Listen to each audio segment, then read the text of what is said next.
Good morning and welcome to Face the Nation. Customs and Border Patrol says the first days of new border policies did not bring a spike in illegal crossings, but migration is still at historically high levels. Border Patrol is preparing for daily migrant arrivals to increase to between 12 to 14,000 per day. And they face major operational challenges with many detention facilities over capacity. Not surprisingly, the narratives we're hearing about the situation coming from the two political parties are at odds. We have three Texas guests standing by for firsthand updates: a Republican congressman, a Democratic mayor, and an independent mayor. But we want to begin with former South Carolina governor and presidential hopeful Nikki Haley. Good morning to you. Good morning. Happy Mother's Day. And happy Mother's Day to you as well. I want to start with the issue of the day, what's happening at the border. The Biden administration has done a number of things. They've restricted asylum, barring migrants who appear at a port of entry without first having asked for refuge in a third country. If they try to enter without permission, they face a 5-year ban. They've increased deportation flights, and they plan to open processing centers in Latin America.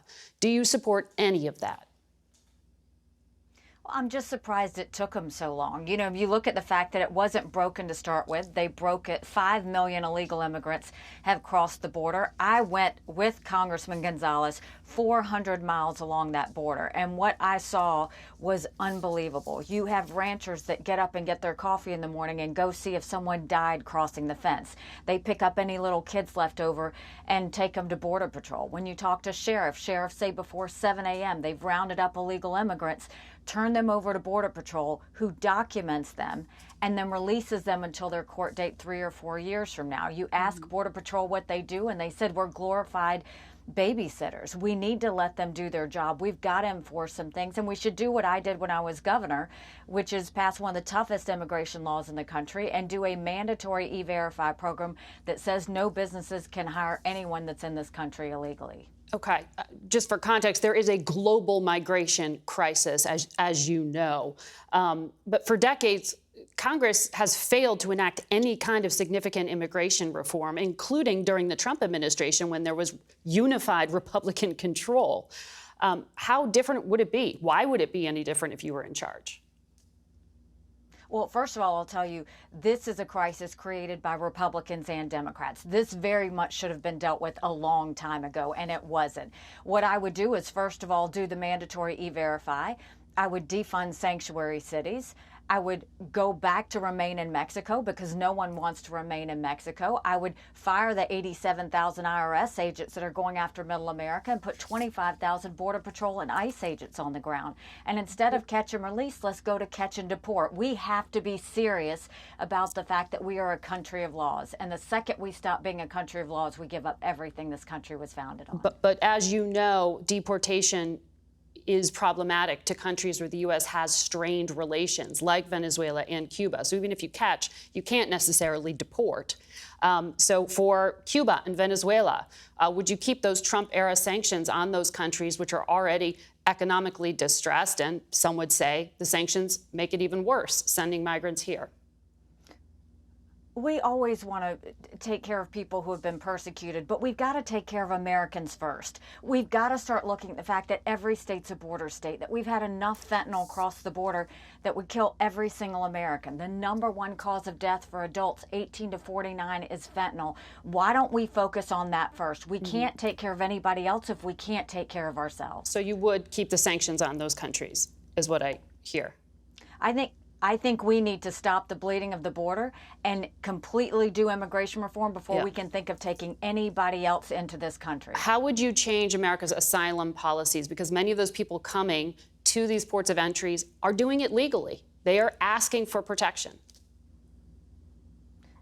Well, I think there's legal immigration that we can focus on at the same time. And I think that needs to be focused on what does our country need? Let's do it by merit. Let's do it by talent. Let's do it based on what the businesses need. But let's not do it just because people happen to cross the fence and get away. Let's not do it because we have crowded facilities and we can't hold anymore. That's the wrong way to go about it. We have to make sure this is a national security issue. We have to vet them. We have to know exactly who's coming in here.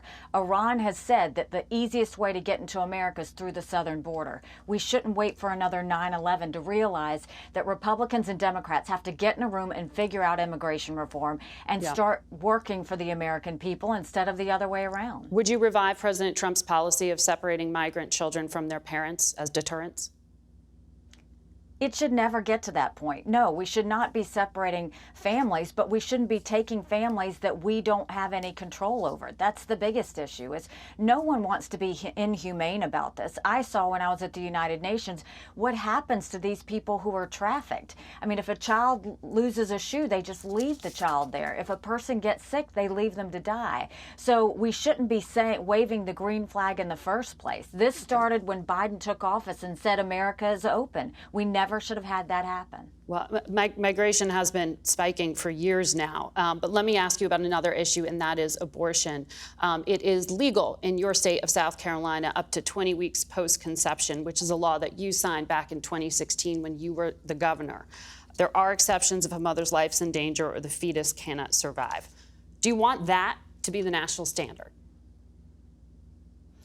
Well, I don't want unelected justices to be deciding something this personal. I have long said I am pro-life, not because the Republican Party tells me to be, but because my husband was adopted. But having said that, I think what happened when it went back to the states, now there could be consensus in each state. You know, there's some states that have been pro-life. I welcome that. There's some states that have erred on the side of abortion. I wish that wasn't the case, but it is. I think that we need to make sure that people's voices are heard, and I think we need to do this from a humanizing standpoint and not a demonizing standpoint, which is done in the past.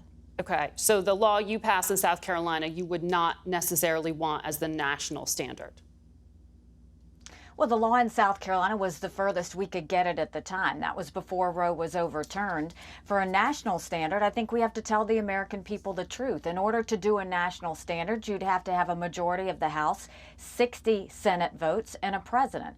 We haven't had 60 pro-life senators in 100 years. So the idea that a Republican president could ban all abortions is not being honest with the American people, any more than a Democrat president could ban these pro-life laws in the states. So let's be honest with the American people and say, let's find national consensus. Let's agree on getting rid of late-term abortions. Let's agree on the fact that we need more adoptions. Let's agree on the fact that we need accessible contraception. Let's agree on the fact that mothers shouldn't be jailed or go to, get the death penalty for abortions. But I'll also ask you, let's go in, if we're going to talk about weeks, ask Kamala and Biden, are they good for 35 weeks, 36 weeks, 37 weeks? At what point are they okay? Yeah. Because up until now, they were up for abortion up until the time of birth. Is that what they think the national standard should be? President Biden said he would sign Roe into law, which would be up to the point of fetal viability, which was roughly assumed to be about 24 weeks. The majority of abortions are performed. Which is 6 months. Which is 6 months, which is late-term abortion. The majority of abortions are performed under 13 weeks. Two of your fellow South Carolinians, including one that's going to run for president, Tim Scott, we think, has said that he would sign into law abortion protections up to the 20th week. So he is picking a week. Some of your fellow Republicans are. Why do you feel like that's misdirection? I'm not going to lie to the American people. Nothing's going to happen if we don't get 60 votes in the Senate.